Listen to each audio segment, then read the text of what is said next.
Hey, what is going on, guys? This is going to be my out-of-box review here for the Master Grade Geara Doga, and this is a pretty cool, pretty big, beastly Master Grade, I gotta say. I'll give you a size comparison a little bit later on so you can get an idea of just how big it is, but it's quite large, as kind of anything from this particular era of Gundam, kind of Char's Counterattack to Unicorn. It was all kind of very big mobile suits coming out around that time. So that being said, it really wasn't an overly complicated Master Grade, though. It's relatively simple, not really a whole lot in terms of surface detail on it. There's little bits here and there, and I actually really like the surface detail that it does have, but I would say there's definitely room to add a little bit more if you wanted to add a couple more panel lines or little notch details or things like that here and there if you wanted to go in with the scriber to do that. But let's get a look at everything that the kit comes with, because it does come with quite a lot. But before that, again, a huge thank you to Armour of God, this store in the UK, online store that provided this kit for me. So big thank you to them. If you guys want to check out the website, if you're living in the UK, then I would recommend checking out their website. The link to them is down below. Check them out and show them some support if you like what you see there. So first up, we have the Decal sticker sheet. Now, I haven't really used any of these except for the one for the mono eye. Now, the curious thing is why the mono eye sticker was on here, because we did also have a small sheet of foil stickers, which the only ones here on the actual kit are these pink ones here on the backpack here and here. And it's really curious why they didn't make the mono eye sticker also a foil sticker. They made the mono eye sticker just a regular sticker, and the regular Decal stickers aren't as bright as foil stickers, so it really would have been better as a foil sticker. It's just a regular clear part though, and there is an LED gimmick, so it's meant to be lit up anyway, so you wouldn't really want to stick a sticker on it really anyway. But if you did want to stick a sticker on that, a foil sticker would have been better. So that was strange. We did also get a sheet of dry transfers as well. Again, I would have preferred water slides, but this is just basically a few Neo Zeon text, a few Neo Zeon logos on there, and then just a bunch of numbers that you can choose from for marking this basically on the shield. You got a 1/100 scale, just pilot figure here, just in a kind of standard pilot suit. We've got an action-based connector, and then you have an option for the head, whether you want to make just the regular style head or the commander type head. And then for the hands for this kit, the thumb is just on a ball joint, and then the fingers are swappable. So I've just got the closed fists on there, but you do also have a set of trigger finger options as well as a set of just holding hand options. So the holding hands would be for the B-Max and the trigger finger hands would be for the guns. And you have all of those for the right and left side if you wanted to dual wield. And then we have another set of hands which are more articulated. Now the thumb is kind of weird how it's just kind of stuck out on this little bit there like that. And then these hands just have a single joint in the middle of the finger and then a joint at the base.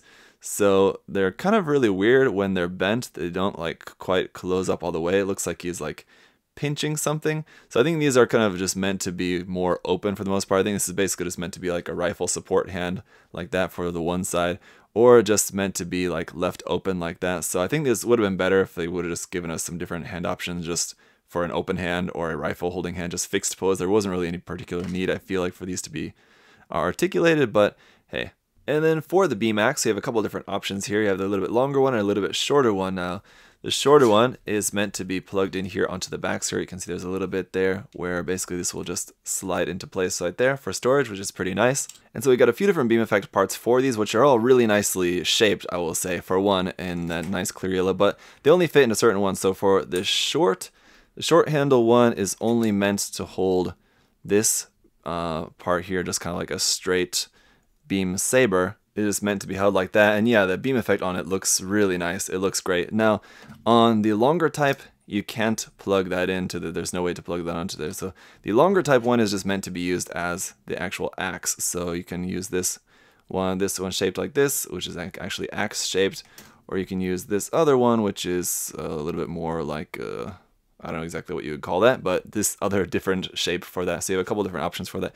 It's just a shame that you can't use them both on the same thing as well, so you can imagine it would look kind of something like that. The longer axe doesn't have a hole in the top, and then the shorter axe, this hole doesn't fit these effect parts here. What you could do is cut off a little section of this connection right there so that this would fit into there. I think you would have to glue it though, because this hole does seem a little bit too wide as well.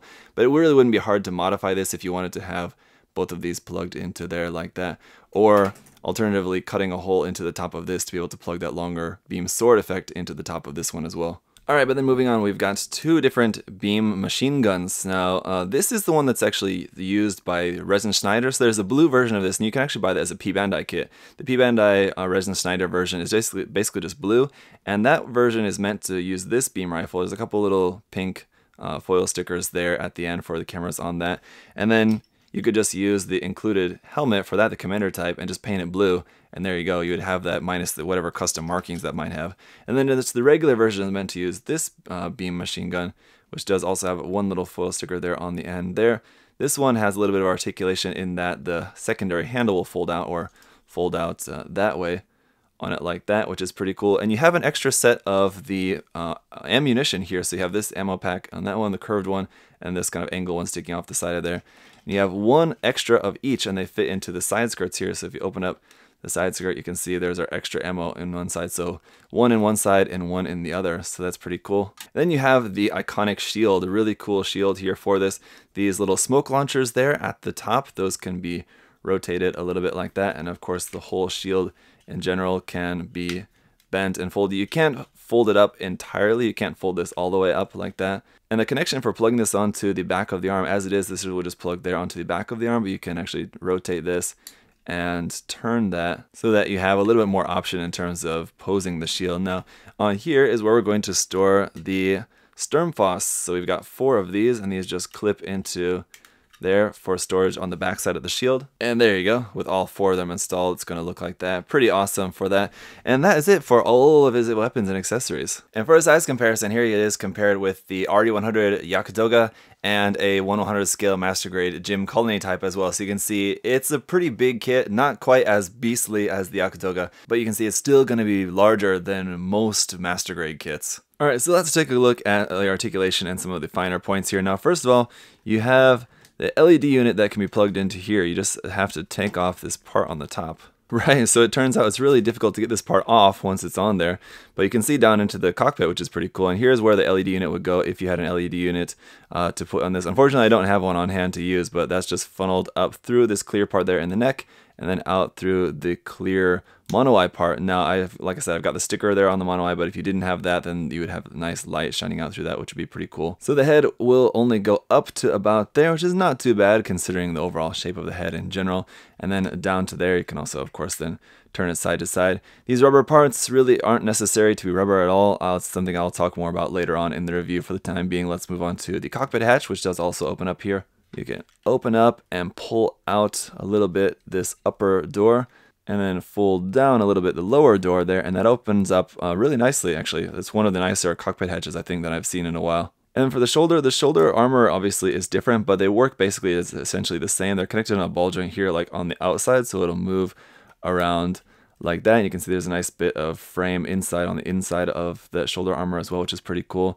So that will be able to move around, and the thruster belt on the end here will move up and down, and this one also moves a little bit on there as well. This shoulder joint is actually pretty cool how that will swing out like that. And also while we're here, take a look at this detail up underneath the back of the head, which is pretty nice. You have that little nice detail into there as well. And just cool bits of detail of the frame poking out here and there. You have this a bit here on the back of the arm as well. Here on the front of the arm there, on the front of the lower leg as well there. And just like parts of the frame that you can see on this kit throughout the articulation of section here, and just like the kit in general, the bits of the frame that you can see are really cool on this. But anyway, aside from that cool movement to the front, the shoulder will only go up only to about there. So it's pretty lacking in terms of upward mobility there at the shoulder. Then of course you can just rotate that at the top as usual. Double joint in the elbow will give you a full bend, as full as that's going to go before it's running into the shoulder armor. And then the wrist is just on a small bowl joint in there, but it's kind of really close quarters in there. You're not going to really be able to move the wrist around at all. Basically just going to be able to turn it for the most part. In the stomach section, you have a little bit of forward and back movement here, a little bit of side to side, nothing really all too much, but you do have free range to move that around. And I also just want to point out this really cool detail here on the underside of the torso, this little vent detail there. It's actually cut out, and there's actually a little gray part that you put inside of there, which is going to be almost impossible to see under most circumstances, but unless you painted that in like a really bright metallic color or something like that, you'd be able to see it through there otherwise. But it is a really cool attention to detail. So the front skirt armor can be brought up all the way up like that, actually all the way around, so there won't be any problems with that. Some nice detail there up on the underside of that also. This is an area where I really like the detail on this. Again, it's really minimal in terms of detail, just like the one single line across the front of there, a couple little notches. But I like that. It really works for this design, I think. The side skirts, as you saw before, will open up for the ammo storage there, but these side skirts in general will move up and down like that. The back skirt will also move up and down a little bit like that. This part here for storing the beam axe handle can be removed if you wanted. There's nothing else to put there in its place though. And obviously I took off the backpack for the moment, but here's what that looks like. There's no articulation or anything on that, just a couple of stickers for the cameras and some nice thruster bells. But the cool thing about all the thruster bells on this kit is that they have the inner part in yellow and the outer part in the dark gray color, so it'd be easy to paint the inside parts separately. Nothing really too fancy about the hip joint there, but you can bring the leg all the way up forward like that, really nice and far. That's pretty nice. Of course, you can rotate that there at the top as well.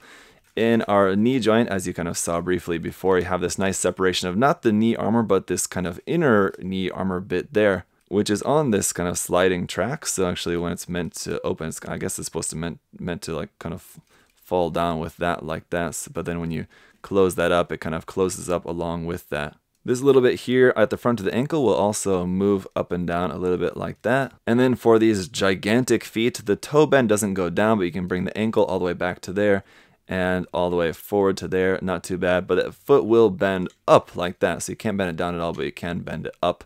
And then you have some nice detail up underneath there, some really nice detail. But referring back to the manual, unfortunately that's supposed to be yellow, the thruster bells on the underside of the foot, you can see there. So it really would have been nice if that was like two separate parts, like a separate yellow part that would fit underneath the gray part, to have those be in yellow, and then one here for the back of the foot to those little bits be in yellow. This would have taken two more yellow parts to fit inside there. There was plenty of space in the foot for them to fit that in there, so it really would have been nice if they would have gone that extra mile and to give us a separate piece for that so you don't have to paint those separately. And the last thing here, going up to the shoulder shield, this is just on a ball joint, so that will just move around, rotate, and there's nothing really else you can really do with that. It's just kind of there on the side. Alright, now let's get into talking about the cons, and there's basically just one big con that I want to talk about with this kit, because overall, this is almost a near perfect master grade in my mind. That, like I said, it's missing a little. It's not super detailed on the outside surface. That is kind of points against it, I guess, if that's something that you like about master grades. But overall, everything about this makes it a really good master grade. Good articulation, really good amount of weapons and accessories for it. But the big negative for me has got to be those soft rubber yellow piping parts for this, and the reason is, as I talked about in the unboxing, is that they're almost impossible to sand, or they're very difficult to sand or in any way.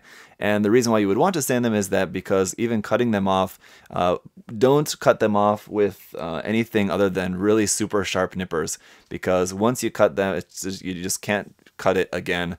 I've heard some people talking about in the unboxing that what you can do for soft rubber parts sometimes is freeze them. That will make them really hard and easier to sand. So you could try that. I haven't tried it, so I don't know if it will particularly work on this or any other solution that might work for these. But yeah, they're going to have little bits of nub on there, and then just the mold lines on them is really bad. And then even once you get past that step, then you have to paint them, and not all paints will work really well with soft rubber parts like that. Anything that will maybe bend will maybe crack or chip the paint, or the paint will flake off or something like that. The paint won't really stick onto them as well. So you have to be careful about what kind of paint you use as well. And then all of that considered, even if you find a good way to sand the parts and everything like that, you find a good paint to use that will actually stick and work, there just wasn't really any need for this to have soft rubber parts for any reason. None of them really bend, none of them really have to bend along with the articulation, with the exception of the ones in the front of the shins, which kind of move a little bit, but for the most part, none of the other ones really move. So the ones like in the head and on the neck, those don't move at all.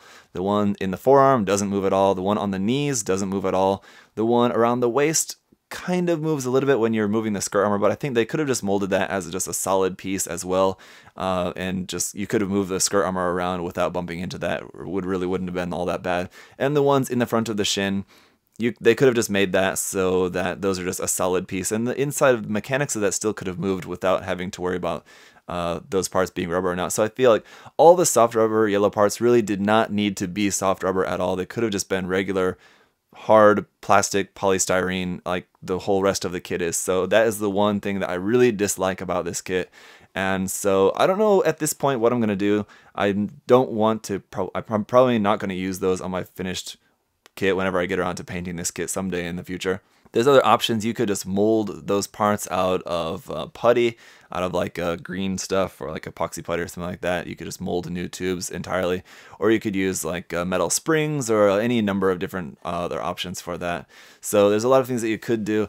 I haven't really quite thought about it too much myself, but that's just kind of like the biggest negative point for me with this kit. But again, guys, that major complaint aside, this is an absolutely fantastic master grade and pretty reasonably priced as well. It's probably going to cost around 50 bucks, give or take, for that. If you can find it for less than 50, definitely pick one up. It's really good size. Again, a lot of different options and accessories, the different option parts for the head, all the different weapon options that you get for this. There's a lot to choose from, and especially if you're going to paint, a lot of different cool paint schemes that I think you could do for this. And again, if you wanted to go in and add some more detail, that could be really cool. So a really cool and just interesting master grade. Considering that this master grade came out in 2013, it's now going on almost 6 years old.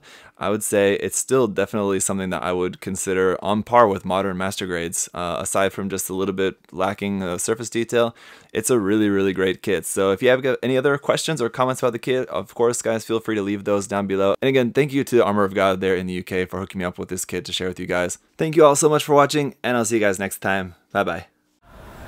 Thanks for watching.